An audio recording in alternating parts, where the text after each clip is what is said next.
পুরাটাই ডাক্তার ইউনুসের জড়ানো, ইউনুসই করাইছে। এখন ওদের যেটা প্ল্যান ভাই, আগামী প্ল্যান বলিয়ে দেয় আপনারা, ওরা আরো একজন বা দুইজনরে মারবে, এবং এইবারের মাইটটা হবে যে স্পট ডেথ হইতে হবে, কারণ হাদি গুলি খাওয়ার পরে 6 দিন লাগছে মরতে, রক্ত ঠান্ডা হয়ে গেছে। আরেকটা মরবে রক্ত লগে লগে, এরপরে ওনারা ডাক দিবে যদি ওনারা কুলে উঠতে পারে। যে ওরা বললো যে 24 ঘন্টার ভিতরে গ্রেফতার করতে হবে আসামি। একবার তারাই বলে যে আসামি ইন্ডিয়া পালাইয়া গেছে বলে ইন্ডিয়ান এম্বাসি আক্রমণ করে দেয়, একবার বলে যে তাদের গ্রেফতার করতে, তারা বাংলাদেশ আছে। তাহলে ইন্ডিয়ান এম্বাসি গুলো যে আক্রমণ করলো, এটা কোন ইন্টেনশন ছিল? আসামি যদি দেশেই থাকে, এখন পুলিশ কইতেছে আসামি এখনো ইন্ডিয়া গেছে বলে কোনো প্রমাণ নেই, গোয়েন্দা তথ্যে কোনো প্রমাণ নাই এই লোক ইন্ডিয়া চলে গেছে। আর ইন্ডিয়া যদি যায় তাহলে এটার দায় দায়িত্ব তো বাংলাদেশ বর্ডার গার্ডে, ইন্ডিয়ান গভর্নমেন্টে কোনো দায় দায়িত্ব আছে? আপনার ভাইগা এক দেশ থেকে আরেক দেশে ঢুকে গেলেন, এখন আপনি ঠেকাইতে পারলেন না, আপনার দেশের পুলিশ প্রশাসন বিডিআর আর্মি কেউ ঠেকাইতে পারলেন না। আর আপনি একটা জিনিস দেখছেন যে লোহারে গরম করে এরপরে বাড়ি দেয়, খেয়াল করছেন আপনি? খুব গরম করে লাল করে এরপরে বাড়ি দিতে হয়, কারণ এটা একটা কথায় প্রচলিত আছে যে লোহা গরম হয় বাড়ি লাগাও, তো আঘাত করো লোহারে। এখন ওনারা আজকে এত লোক জমায়েত করছেন, জমায়েত করে গতকালকে থেকে তো প্রচুর মিটিং করছেন যে মানে ওনারা বিপ্লবী সরকার, এই সেই কিছুই করতে পারলেন না আজকে। তার কারণ কি জানেন? কারণ হচ্ছে ওই যে ইন্ডিয়ান সেনাপ্রধানের সাথে একটা বৈঠক হয়ে গেছে, টেলিফোন বৈঠক আমাদের সেনাপ্রধানের, উনি আজকে একটু আবার হেডাম দেখাইছেন। সংসদ ভবনে ঢুকতে দেন নাই, চাইছিল ঢুকতে দেন নাই, রাস্তার কোথাও দাঁড়াইতে দেয় নাই। বড় বড় লিডারদেরকে গতকাল রাতের থেকেই কিন্তু ইন্ডিয়ান সেনাবাহিনী একদম সাইজ মতো রাখছে যে পাগলামি করবেন অন্য কিছু হবে, ভয় কিন্তু পাইছেন। সুতরাং আজকে এখন কিচ্ছু যদি না বলে, একদম কিছু যদি না বলে, জানাজার পরে ওনারা শান্তি মতো চলে যায়, তাহলে কি হবে?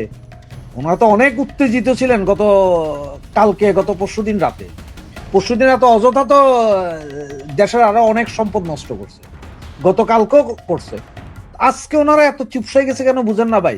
এখন আবার বলছে যে আগামীকাল থেকে আসবেন শাহবাগে। একবার যদি কোনো জায়গার কামড় ছিটা যায়, এরপরে আর ওই দড়ি আর টাইট করা যায় না। এখন যত এখন আপনি বলতে পারেন না ভাই আসবে, হ্যাঁ আসবে ভাই। ঢাকা শহরে বস্তির অভাব নাই, আর ওই বস্তির পোলাপাইন আর বেডিদের অভাব নাই। 50 টাকা করে দিলে আবার এরা আইব। আপনি ধরেন কালকে ঢাকা শহরে সন্ধ্যা 6টার ভিতরে আপনার এরা 15-20 হাজার লোক শাহবাগে বসাইতে পারবে, কিন্তু ওই যে যেইটা আজকে করা যাইতো সেটা আগামীকাল কেন আরো 15 দিনেও করতে পারবে না। এখন তাদের প্ল্যান হবে কি জানেন?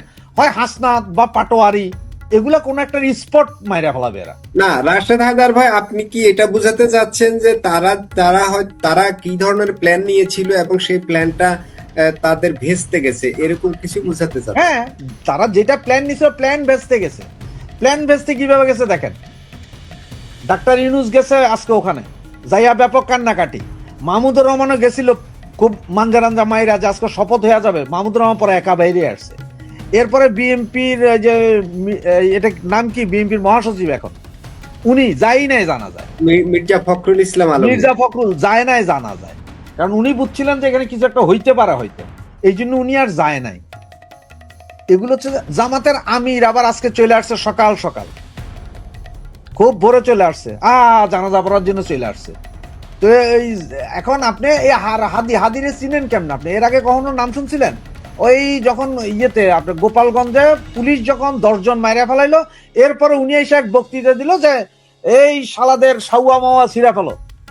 তো এরকম খারাপ ভাষা দিয়া যদি নেতা হওয়া যায়, আবার তার লাশ যদি নজরুল বা রবীন্দ্রনাথের সাথে দেওয়া যায়, তাহলে এই জাতি আর কোথায়?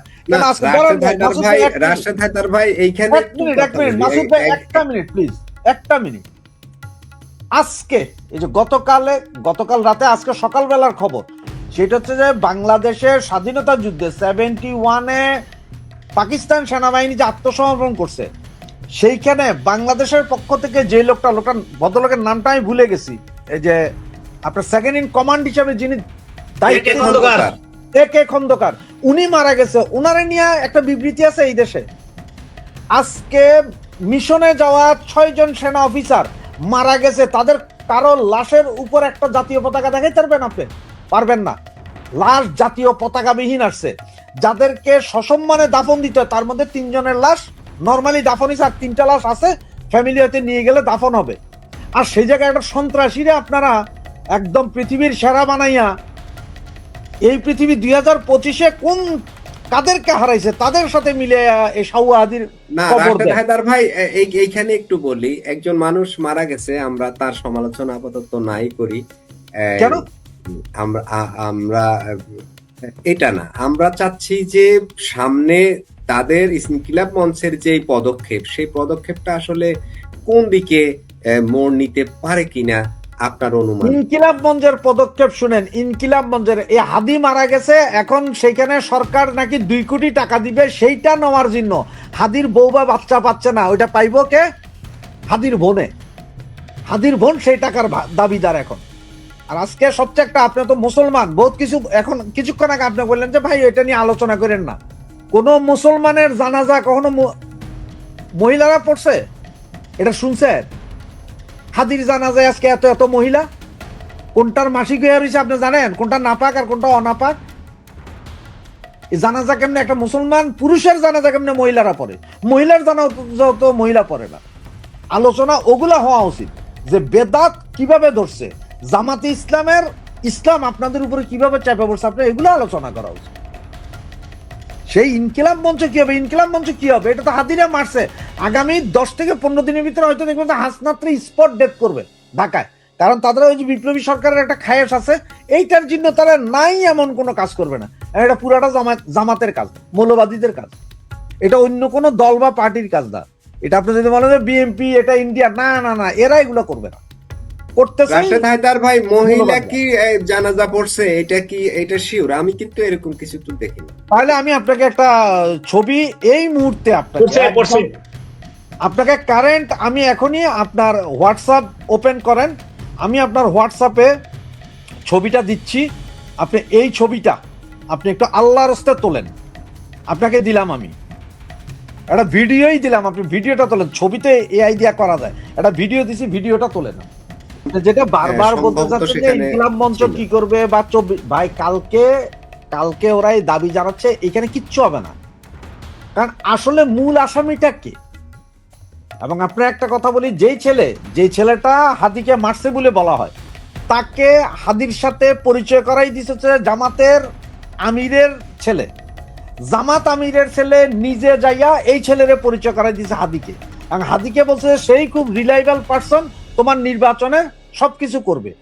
এক সময় বলছে ছাত্রলীগ, এরপরে আবার হে করে ছাত্রলীগ করলে, হে আবার ডাকাতি। আজকে জুলকারনাইন সাহেব এক জায়গায় একটা টক শোতে বলতেছেন, এই ছেলে বারবার লুক চেঞ্জ করে। প্রথমে আমি মনে করলাম বাবার এই লুক চেঞ্জ করে মানে তো কোটি টাকা খরচের ব্যাপার, প্লাস্টিক সার্জারি করে নেই। হ্যাঁ, শারমিন চৌধুরীর ওই পালস অফ পলিটিক্সে এটা বলেছেন উনি। পরে দেখলাম যে না, কয় যে একবার চুল এদিকে করে, একবার চুল। ভাই আমি যত হাজার রকমের চুলই করি না কেন, আমি তো সেম লোক, এটা যে কেউ দেখলেই বুঝবে নাকি। আমি তার মাইকেল জ্যাকসন হয়ে যাই তারপর চুল লম্বা করলে।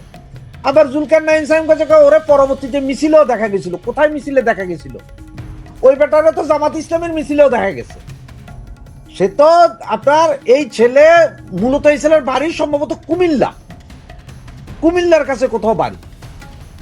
তার সাথে তো জামাতের, সে তো যায় জামাতের ওই যে চিটাঙের সাতকানিয়ার জামাতের আমির শাহজাহান চৌধুরীর বাড়িতেও ছিল এই ছেলে। মানে কোথাও না কোথাও, মানে জামাত যে করছে এটা না জুলকারনাইন সাহেব স্বীকার করবে, না ইলিয়াস, না পিনাকি। মূল কথা তিনোটাই একই গোত্রের মাছ। কোনো মতে এটা খালি আওয়ামী লীগ। এতদিন শুনলাম কি যে ইন্ডিয়া পয়সা দিছে, শেখ হাসিনার নির্দেশ দিছে, আজকে আবার পত্রিকা আসছে কোন এক চেয়ারম্যান, উপজেলা চেয়ারম্যান নাকি এটাতে জড়িত। কত হইলো? নাকি পুরাটাই ডাক্তার ইউনুসের জড়ানো, ইউনুসই করাইছে। এখন ওদের যেটা প্ল্যান, ভাই আগামী প্ল্যান বলিয়ে দেয় আপনারা, ওরা আরো একজন বা দুইজনরে মারবে, এবং এইবারের মাইটটা হবে যে স্পট ডেথ হইতে হবে, কারণ হাদি গুলি খাওয়ার পরে 6 দিন লাগছে মরতে, রক্ত ঠান্ডা হয়ে গেছে। আরেকটা মরবে রক্ত লগে লগে, এরপরে ওনারা ডাক দিবে যদি ওনারা কুলে উঠতে পারে। জি, রাশেদ হায়দার ভাই, আল্লাহ না করুক এমন ঘটনা না ঘটুক, আমরা চাই না আমাদের দেশে আর কারো লাশ পড়ুক। আল্লাহ সবাইকে ভালো রাখুক। আমি রফিক ভাইয়ের কাছে একটু আসি। রফিক ভাই, আজকে ভারতের সেনা প্রধান জেনারেল উপেন্দ্র দ্বিবেদী ও বাংলাদেশের সেনা প্রধান ওয়াকারুজ্জামানের মধ্যে ফোন আলাপ হয়েছে। অনেকদিন পরে সম্ভবত তাদের মধ্যে এই ফোন আলাপটা হলো। এই দুই দেশের মধ্যে, এর মধ্যে কিন্তু বেশ উত্তেজনাও চলছিল। যেটাকে বলা বলা হচ্ছিল কেউ কেউ স্নায়ু যুদ্ধের পর্যায়ে চলে গেছে। এই সময়ের মধ্যে আবার দুই সেনা প্রধানের এই যে আলাপ, এতে কি দুই দেশের সম্পর্কের উন্নয়ন নাকি অন্য কোনো বিষয়, কি মনে হয় আপনার? আপনি তো অবশ্যই বিষয়টা খোঁজখবর রাখেন। ধন্যবাদ মাসুদ ভাই, রাশেদ ভাই, আসসালামু আলাইকুম। এটা আমি আজকে মনে হয় না, গতকালকে একটা ভিডিও আপনি টক শোতে শুনলাম যে ভারতের আপনার অল ইন্ডিয়ান প্রেস ক্লাবের যে আপনার সভাপতি গৌতম লাহারি সাহেব কিন্তু একটা আলোচনাতে ওনার কথা শুনলাম যে 48 ঘন্টা পরে কি হবে বলা মুশকিল। এর মধ্যেই সামাজিক যোগাযোগ মাধ্যমে কিছু ভিডিও আসছে বা ছবি আসছে যে ভারতীয় যে বাহিনী তারা কিন্তু সীমান্তে যে ঊর্ধ্বতন সামরিক কর্মকর্তা আছে তাদের যে চেকপোস্টগুলি আছে এগুলি পরিদর্শন করতেছে। মানে তারা ওই জিনিসটা কি সিরিয়াসলি নিছে এবং যেহেতু গত না পরশু দিন মনে হয় ওদের পার্লামেন্টে কিন্তু বাংলাদেশ নিয়ে কিন্তু একটা বিবৃতিও কিন্তু আসছে। আগে যেভাবে ইয়া করা হইতো বাংলাদেশের ব্যাপারগুলো নিয়ে একটু বলতে গেলে হালকাভাবে চিন্তা করা হইতো, কিন্তু এবার কিন্তু এই ব্যাপারগুলি নিয়ে অনেক তারা সিরিয়াসলি ইয়া করতেছে, অ্যাক্টিভিটি দেখাচ্ছে। যেহেতু গত কিছুদিনের মধ্যে অনেকগুলি বক্তৃতা কিন্তু আসছে, এই জন্যই তারা তাদের পার্লামেন্টে ওই জিনিসগুলি আলোচনা হয়েছে। আলোচনার কারণে কিন্তু এই জিনিসটা অনেকটা মানে আরো গোলাটি অবস্থায় আসছে।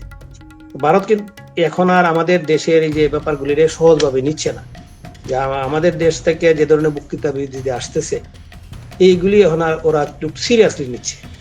যে কারণেই ওই যে ভারতের যে সীমান্তে তাদের সেনাবাহিনীর লোকরা কিন্তু আর তাদের যে বিএসএফ এর বড় বড় কর্মকর্তা আছে তারা ওই সীমান্তে কিন্তু নজরদারিতে আসছিল।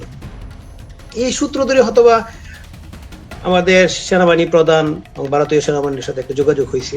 উত্তেজনা যেহেতু একটা শুরু হয়ে গেছে, আগে ছিল রাজনৈতিক ভাবে উত্তেজনা, পলিটিক্যাল লিডাররা বলতো, ভারতের কিছু পলিটিক্যাল লিডারও কিন্তু এই আমাদের পলিটিক্যাল লিডারের বক্তব্যের পরে তারাও কিন্তু কিছু বিবৃতি দিছে কিন্তু, যেন আপনার আসামের মুখ্যমন্ত্রী বলেন বা যে ত্রিপুরার মুখ্যমন্ত্রী, এবং ওরা গতকালকে না পরশু দিন আমাদের যে কলকাতা হাই কমিশনার এখানে তারাও বিক্ষোভ করছে।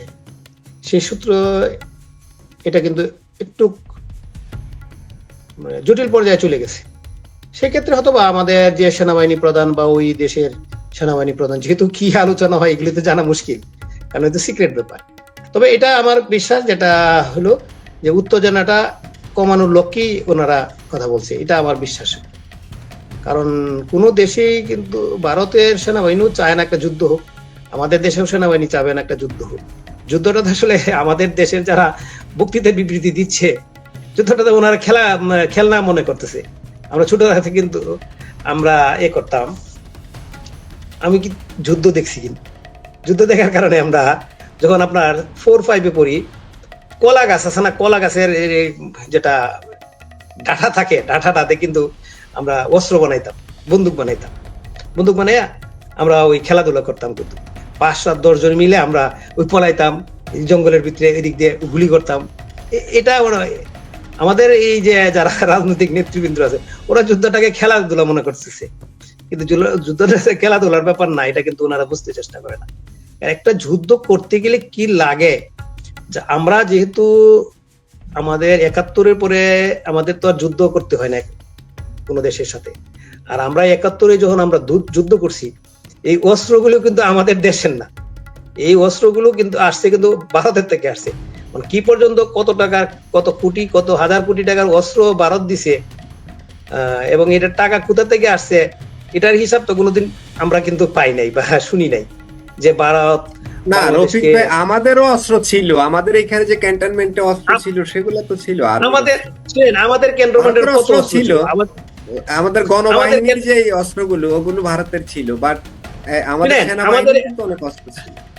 কত অস্ত্র ছিল, ওই সময় কত অস্ত্র ছিল? আরে আপনি 9 মাস যুদ্ধ করার মতো অস্ত্র কি বাংলাদেশে ছিল?